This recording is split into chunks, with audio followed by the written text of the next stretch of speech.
seem to believe that there just was not enough evidence to tie John, I guess documentation to tie John to any kind of a crime.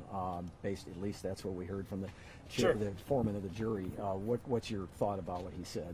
Well, my thought is he went there to answer questions truthfully. I mean, I really believe he's innocent. He went there to tell the truth, to help out. I mean, to me, the idea that a blue-collar maintenance worker is going to go there to try to throw off a KBI investigation, for what?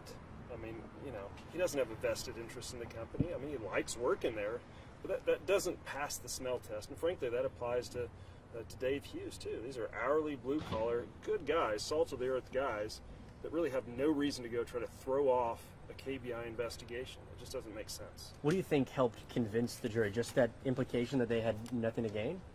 I can't tell you what the jury went through to get to that conclusion, but it has always been my belief that when there is a client of mine who really didn't do anything criminally wrong, the jury's always come to the right conclusion in the end, and that's what happened today. Did the state cherry pick? Well, sure. I mean, they present the, for example, the documents they put in over and over and over.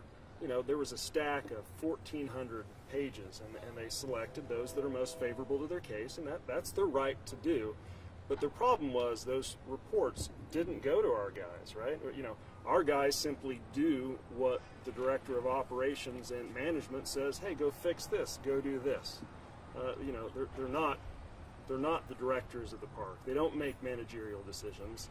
They go do work and as they're told, and frankly, there's just no way they'd go out there and try to throw off a KBI investigation. It doesn't make any sense. What was Hughes and Zalsman's reaction after the last couple years of going through this to hearing that not guilty verdict? They were exceptionally relieved.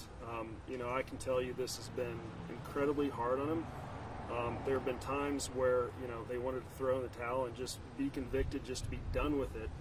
And in fact, it was actually entertained where they could be convicted, even maintaining their innocence to a misdemeanor, just to be done with it. But at the end, they said, we didn't do anything wrong, and they stuck to that to the end. It was hard, but they stood on their belief. They did nothing wrong. They tried to help. They voluntarily went in and they answered questions, and I really think they told what they thought the truth was. And you called out the investigators because they had the pictures and the video from YouTube. They showed everybody else, but they didn't show Hughes and Zalsman. You think that was an intentional act? No, absolutely. Yeah, no. If you think about it, why did they want to charge these two? Why didn't they bring this to these two? Maybe they want information. Maybe they want cooperation. Maybe this was a strategic play. What do you think about the remaining cases here? We heard from Scott. Do you have any opinion about them? I haven't gotten all the discovery related to all the cases, but from what I've seen, it was a tragic accident. I haven't seen anything that suggests criminal liability, but again, that's not my case, and it's not my place to say.